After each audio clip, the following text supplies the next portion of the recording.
নমস্কার। অত্যন্ত বেদনাদায়ক এক পরিস্থিতিতে বাংলার মনের এই প্রতিবেদন আজকে আপনাদের সামনে পেশ করছি। যে সময় দাঁড়িয়ে উত্তরবঙ্গের লাখো লাখো মানুষ ঘর ছাড়া বাড়ি ছাড়া হারিয়ে গেছেন, বহু মানুষ, বহু বন্যপ্রাণী, কোথায় তারা কেউ জানে না। অন্ধকার রাত নেমে গেছে, আর ঠিক সেই পরিস্থিতিতে উদ্ধার কাজ ব্যাহত। এখনও পর্যন্ত 20 জন মানুষের মৃত্যুর খবর এসে পৌঁছেছে। মৃত্যুর সংখ্যা শতাধিক ছাড়াবে কিনা আমরা কেউ জানি না।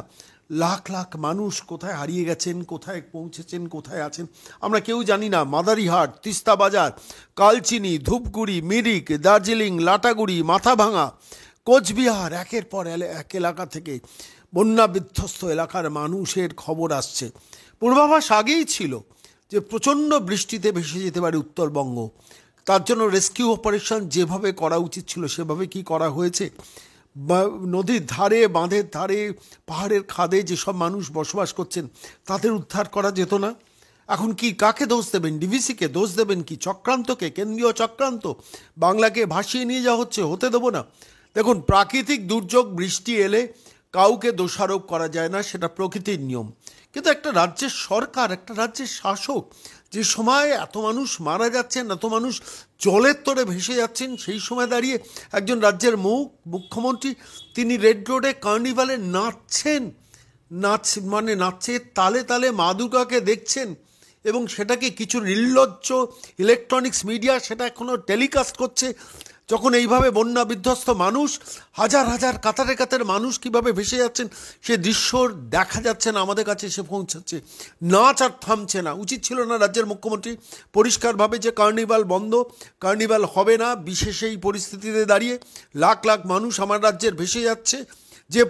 যে পুজো কমিটিগুলো এখনও নির্লজ্জের মতো কার্নিভালে হাঁটছেন, তারাও কিন্তু সমানভাবে অপরাধী।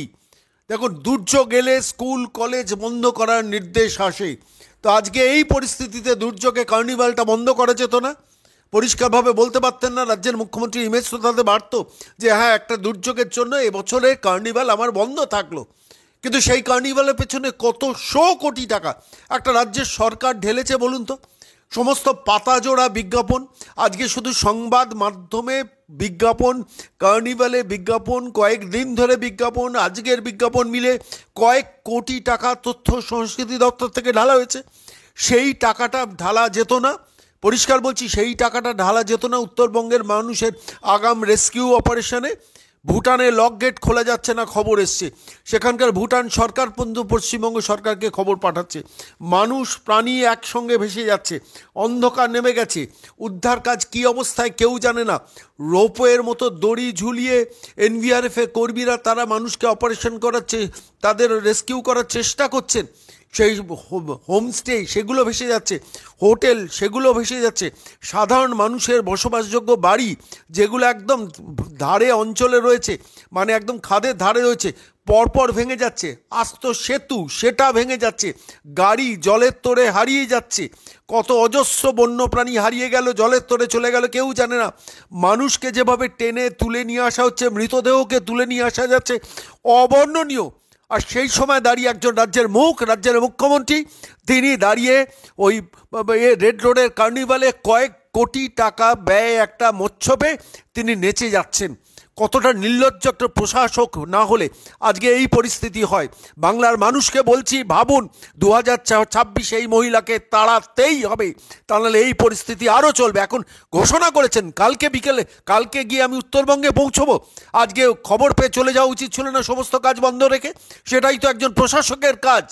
আজকে ভারতবর্ষের প্রধানমন্ত্রী, স্বরাষ্ট্রমন্ত্রী, বিরোধী দলনেতা দিল্লিতে তারা তাদের মেসেজ পাঠাচ্ছেন, শুভেন্দু অধিকারী তার মেসেজ পাঠাচ্ছেন, শ্রমিক ভট্টাচার্য কালকে দৌড়ে যাচ্ছেন, সমস্ত খবর আসছে। রাজ্যের মুখ্যমন্ত্রী দৌড়ে যেতে পারতেন না? তিনি তো রাজ্য শাসন ব্যবস্থায় রয়েছেন, তারই তো মূল দায়িত্ব। আসলে উত্তরবঙ্গ চিরকালই অবহেলিত, আর মানুষের থেকে তিনি বেশি প্রায়োরিটি দেন রাজ্যের মুখ্যমন্ত্রী নিজের আত্মপ্রচারে। আসলে কার্নিভালের আত্মপ্রচারটা ভীষণভাবে দরকার। তাতে মানুষ ভেসে যাক, প্রাণী ভেসে যাক, সমস্ত বাড়িগুলো জলের তলায় চলে যাক, জনজীবন বিপর্যস্ত হয়ে যাক, কয়েক লক্ষ কোটির মানুষের জীবনের সম্পদ হারিয়ে যাক, তাতে কিচ্ছু আসে যায় না। আমি মমতা বন্দ্যোপাধ্যায়, মা দুর্গা 116টা ক্লাবের মা দুর্গাটা আমাকে দেখতে আসছেন কিনা, সেটাই তার কাছে অনেক বেশি প্রায়োরিটি। সেই দৃশ্যটা আপনারা এখন দেখছেন, আপনাদের দেখালাম। এবার চলুন সরাসরি উত্তরবঙ্গে নিয়ে যাব। ভয়ানক সেই সব দৃশ্যগুলো একটু নিজের চোখে দেখুন আপনারা আজকে বাংলার মনে।